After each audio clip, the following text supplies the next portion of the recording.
friends, welcome to Engineers Hub. Today we will discuss about inherent discontinuity. So our primary question is, what is inherent discontinuity? So definition is given here. Any lack of continuities found from the raw material during the manufacturing process. Which manufacturing process? Our answer is casting. When we produce raw material, जब हम raw material का उत्पादन करते हैं उस दौरान अगर कोई डिसकंटिन्यूटी आती है, एनी लैक ऑफ कंटिन्यूटी आती है, उसको हम इनहेरेंट डिसकंटिन्यूटी बोलेंगे। यहाँ तक क्लियर?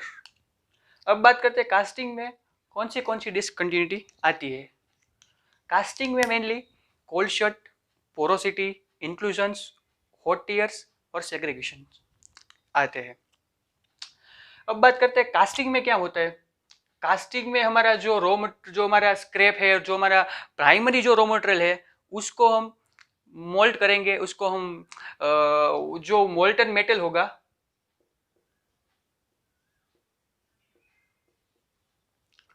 और वो मोल्टन मेटल में से सॉलिडिफाई होने के बाद रॉ मटेरियल बनेगा हमारे लिए, वो हमारे लिए बनेगा रॉ मटेरियल। सो इतना कॉन्सेप्ट क्लियर कास्टिंग के बारे में। अब हम बात करते हैं various inherent discontinuities. First one is cold shut. What is cold shut? Don't fuse two stream of liquid metal is called as cold shut. जो हमारा कास्टिंग का कोई कंपोनेंट है,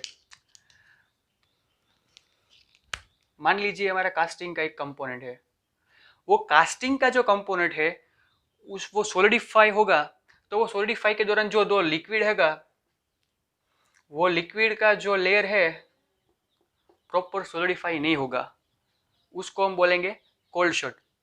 कोल्ड शट सरफेस में भी आ सकता है और सब सरफेस में भी आ सकता है। यहां तक क्लियर दोस्तों? तो हम आगे बढ़ते हैं। Porosity. Entrapped gases during solidification of metal is known as porosity. Entrapped gases, हमारा ये कास्टिंग कंपोनेंट है, उसमें कोई भी एयर गैप रह गया, कोई बबल रह गया, और वो सॉलिडिफाई होने के बाद यहाँ पे ऐसा स्पेस रहेगा कि वहां पे कुछ नहीं रहेगा, वहां पे कोई मेटल नहीं रहेगी, तो उस गैप को हम बोलेंगे पोरोसिटी।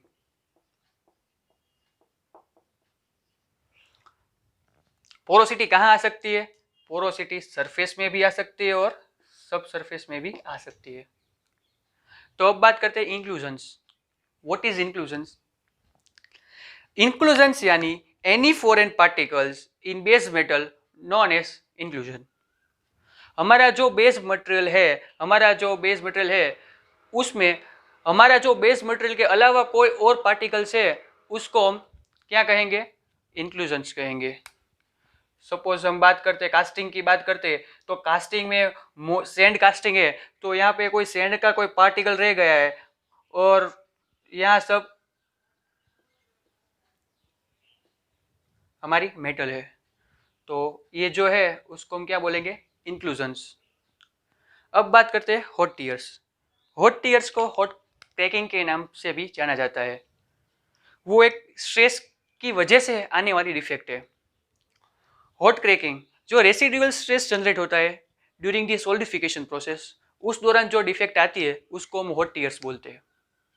ओके दोस्तों, हॉट टीयर्स जनरली सरफेस में ही आते हैं।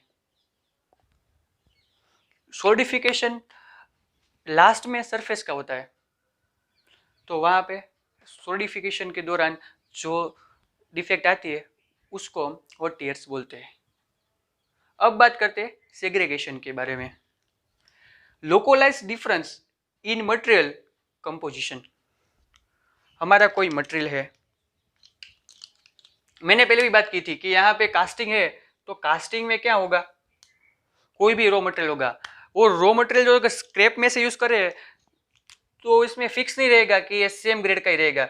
सपोज यहाँ पे कोई ऐसा मटेरियल है कि वो ग्रेड थोड़ा डिफरेंस है, ग्रेड का डिफरेंस है, कोई मटेरियल कंपोजिशन, केमिकल कंपोजिशन का डिफरेंस है, उसके वजह से जो अगर कोई डिफेक्ट आती है तो उसको हम बोलेंगे सेग्रीगेशन। ओके दोस्तों, तो ये था इनहेरेंट डिसकंटिन्यूटीज। इनहेरेंट डिसकंटिन्यूटी यहाँ पे खत्म होता है। आगे के वीडियो लेक्चर में हम बात करने वाले हैं प्राइमरी प्रोसेसिंग डिसकंटिन्यूटी।